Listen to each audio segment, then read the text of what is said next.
Hello lovely people, welcome back to my channel. I finally received my glam palette from Natasha Denona a couple of days ago, and I wanted to do a little bit of like a second impression video with you. I already used the palette once yesterday and I just wanted to come on, use it today, do quick swatches and give you some of my at least initial thoughts on this eyeshadow palette. Before we move into the demo, I just wanted to quickly mention I bought the palette of Beautylish. And for all of my peeps who live in Europe, yes, I was able to get it on Beautylish for pretty much the same price that you would be able to find it anywhere else.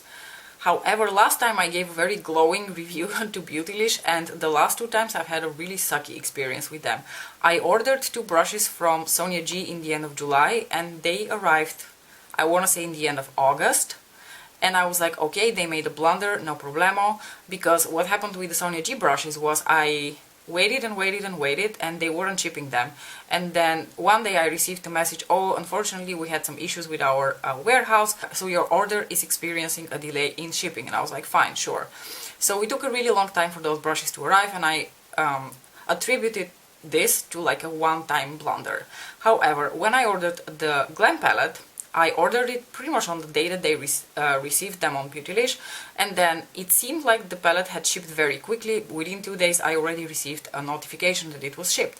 So I kind of like stopped thinking about it, and like 4 or 5 days later I was like, okay, let's check how far the eyeshadow palette is, and it hadn't moved. It said data received or something of the sort, but basically it hadn't really shipped. So then I sent them a message asking what's going on, and they sent me as response again that they had problems with their warehouse. They apologize for the inconvenience and they're going to make sure that they ship the palette very quickly. So I must say the actual product was shipped probably 10 to 12 days after I had placed my order. So at this point I cannot wholeheartedly recommend Beautylish if you're based in Europe and you would like to order from them, because probably due to the pandemic, they're experiencing some very significant shipping issues. That being said, I think at this point in Europe, at a lot of places, this palette is sold out. I think on Selfridges and Feel Unique, last times I checked, it was sold out. But it's a permanent palette, so I expect it will at some point come back. And if you have patience, you can just order it from Beautylish and hope for the best. Beautylish, however, again sent me a little sample of another product, and I wanted to share that with you because I thought it was really, really funny. This is a loose powder, which is already like, fuck, another loose powder, but the loose powder comes with this inside. If I have to apply my powder like this, I'll be busy for about 100 years. A for effort by Terry, but this is basically just a waste of material. You're just creating unnecessary waste. Unless this powder is meant to be for like the under eye area, and you're actually meant to just only use it like this under your eyes. Does any of you actually have this powder? Can you please let me know what you think about it? Is it an under eye powder or is it like a face powder, like a finishing powder? Let me know. Anyway, I thought that was just a cute little funny detail to show you. Now I'm going to leave you with the demo for the look that I did with the glam palette, and then we're going to talk about my general overall thoughts about this release. Yesterday I did a look focused a lot on like the pinky and like rosy taupe shade, so these three over here, and I think today I want to go a little bit into this like silvery corner here, but I'm going to incorporate this shade into my look because I really, really love this shade. I think this is my favorite shade in the palette. Now I am going to go in with these two shades, which are the crease shade and the transition shade, just so you can see how they look on my skin tone. I wouldn't say I'm like very, very light. I'm like light, maybe towards beginning of medium skin tone, and this shade really hardly shows up on my skin tone. However, I do think this shade probably works beautifully as a transition shade for people who are of very light and cool toned skin. And going to that cool toned transition shade, just to show you. You see, it's doing something, but not much really. I do think this is a shade that's going to work really well to like blend things out for me, but I don't really think it's doing much for me other than that. I'm just going to put a little bit also on my other eye, just to make things equal, but I am going to after that go with the somewhat deeper shade, which says crease for me, but I will use it as a transition. It's a mid-tone grey taupe shade. And I'm going to work that into my crease. Then on my outer corner I'm going to grab this shade, which is a somewhat deeper gray taupe, and I'm just going to use my finger actually to gently lay it here in the outer part of my eye. And then I'm going to take a blending brush like this one, apply just the tiniest bit more, and start working that here into the outer corner. Honestly, it doesn't seem like I have to do much. You can do a gradation of depth, you can actually just stop here and then apply your lid shade and so on and so forth. But I do want to go in with this shade, which is so beautiful. It's not black, but it is a very dark, cool toned brown shade. It works really gorgeous as an outer corner and like tracing your upper lash line shade. I did use it already yesterday, and that's what I'm going to do with it as well today. I'm just going to stamp it here into my lashes and then extend it into a bit of like a wing shape onto my outer corner, just to give a bit more depth.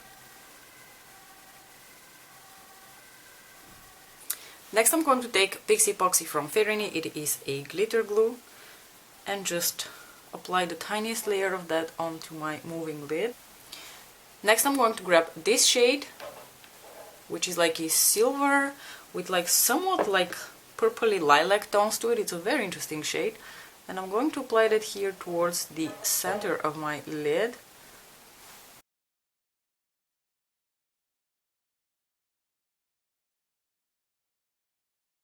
Go in with the tiniest bit of that metallic brown shade in the outer part, just so they merge a little bit better. As I mentioned, I really adore this light pink shade over here. It's also the one which seems to have the most sparkle to it. So I'm going to grab this shade on a small brush, pop it on my inner corner, and also take it on my lid very lightly with my finger, just blending it together with that lilac-y taupe shade. Just using my finger.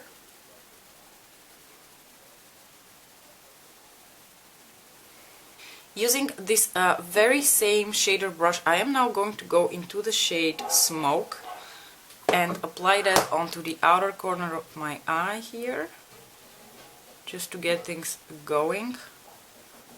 Next I'm going to take this shade on my little brush here. I am going to spritz that with Fix Plus, just so the particles don't fly all over my eye, and I'm just going to stamp that here in the inner part of my lower lash line area and a bit over top of that matte shade.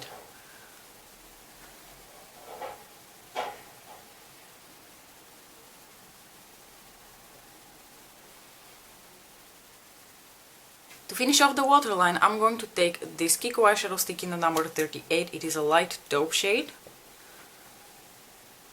And I'm going to set it just a tiny bit with this shade again. Very lightly, stamping my precise brush onto my waterline, making sure that the particles don't get up in my eyeball. And as a final touch, I'm going to grab this shade again, take that very deep cool toned brown, and just really go here into my lashes. Because I'm not going to use a liner, and I feel like that just gives a lot of definition to the lash line.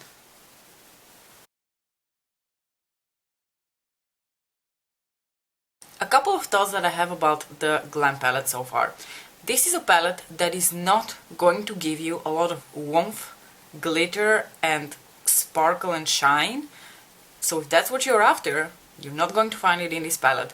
This palette is going to give you easy, effortless, instantly classic, timeless looks. You're always going to look elegant and classy no matter what combination of shades you use, or even if you just throw one shade on your lid. If you just throw this shade on your lid, or this shade on your lid, or this shade on your lid, you're going to look fantastic.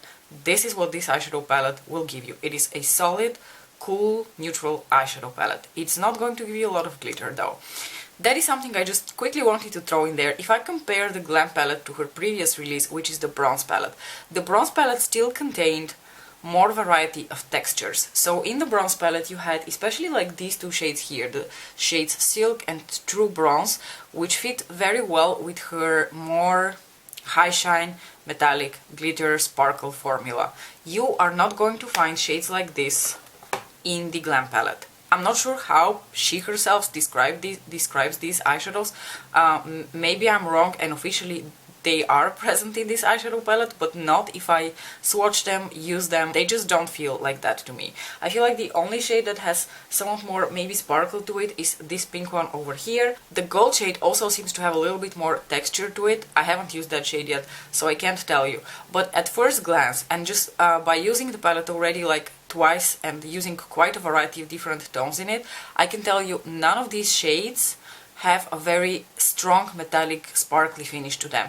They have something very elegant and timeless about their formula, in the sense that I feel like they look very smooth on the lids and they're probably going to fit any age and pretty much everyone.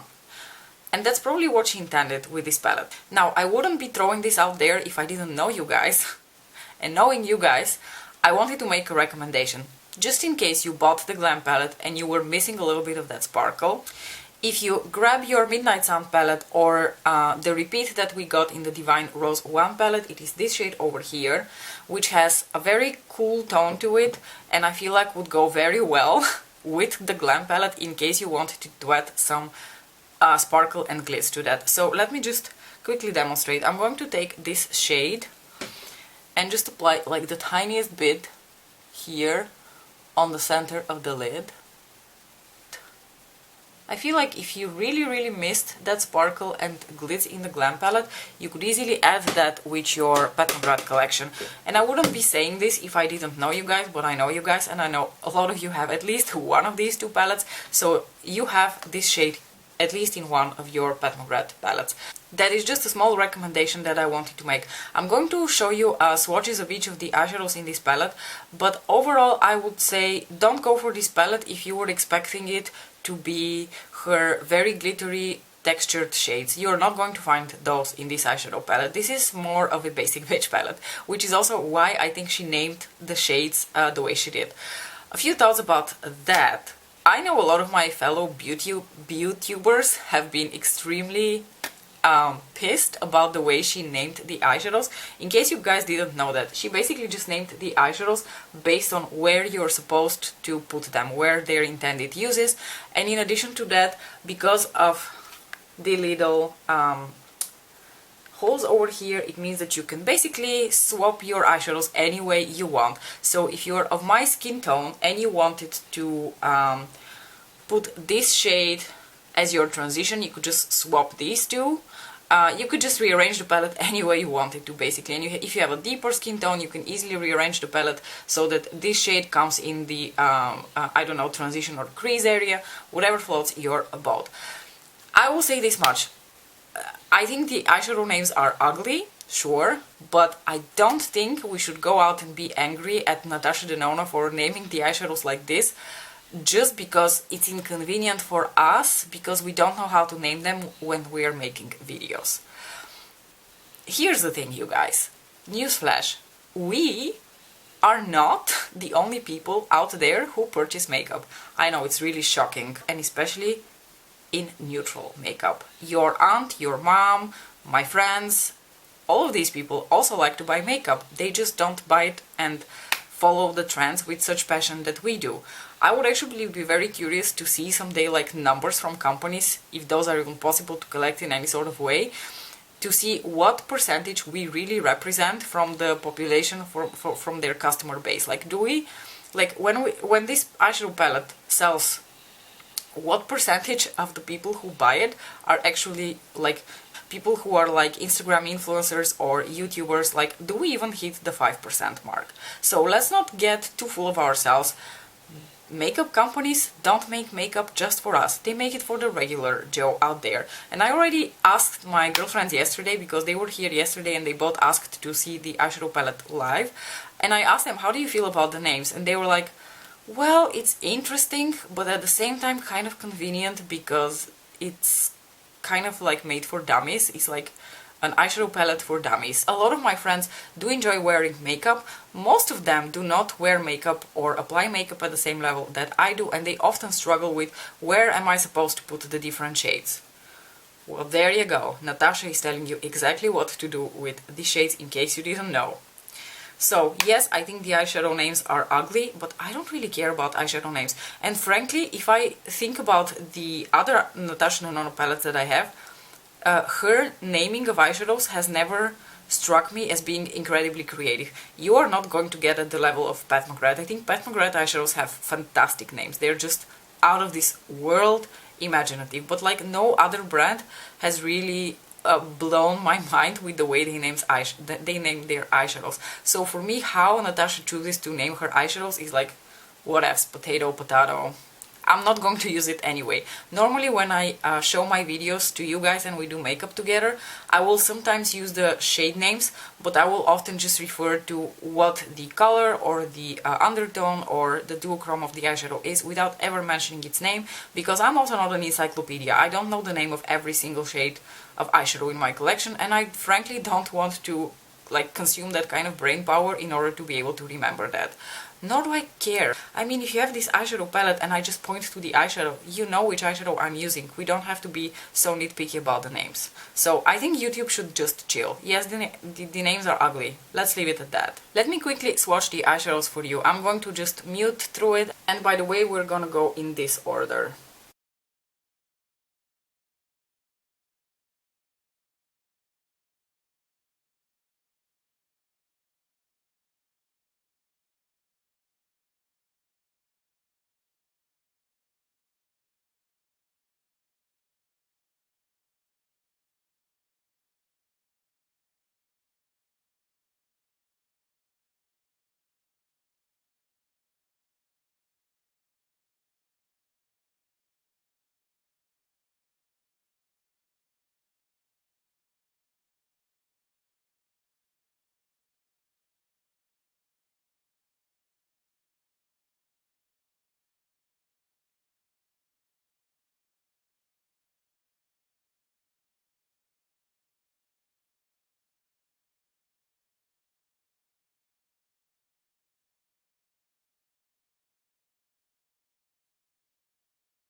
One critique that I have for the palette is that these two shades in particular tend to look very similar when you swatch them, and I honestly think if you put them on the eye you're not going to see the difference. So I would have really liked it if one of these two was something of a more textured and glittery texture, so that it can serve a bit as a glitter topper for those of us who do want to have that kind of glitz on the eye. So unfortunately I feel like these two shades are a little bit redundant and I just didn't feel the need to have both of them.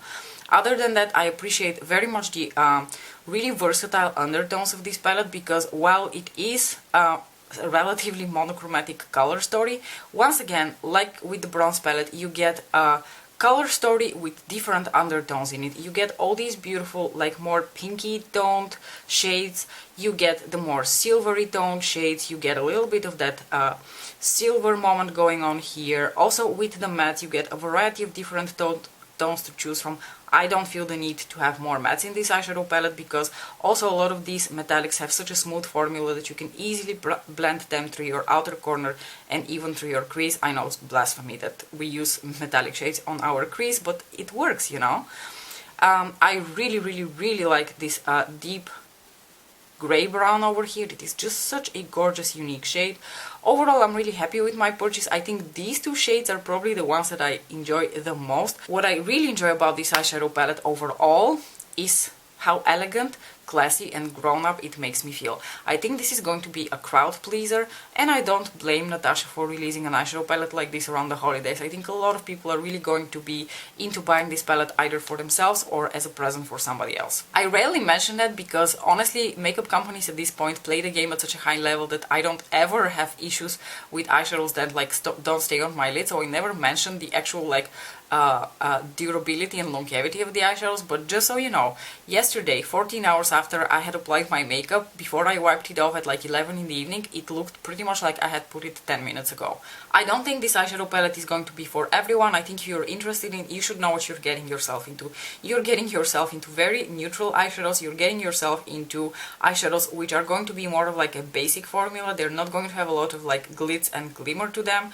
and you are getting yourself into a pretty like monochromatic themed story, just like with the bronze palette. So as long as you know what you're getting yourself into, yes, I highly recommend this. Anyway, you guys, I think I'm going to wrap this up. Thank you so much for watching. I hope you enjoyed this video. Let me know whether you picked up the Glam palette. What do you think about it? Are you going to pick it up? Are you not going to pick it up? Let's chat about it in the comment section below. Thanks so much for watching. I'll see you in my next video. Bye!